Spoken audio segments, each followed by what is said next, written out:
Pag-asa tayo. Palagi.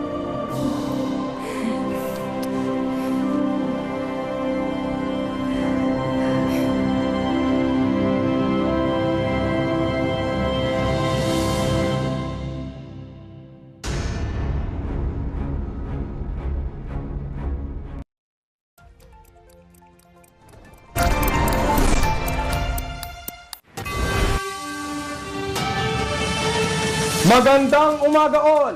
Mga may init na balita, mga isyong napapanahon. Mga up-to-date na kaganapan sa loob at labas ng bansa. Ihahatid namin sa inyo. Ito ang Mabilis lang to!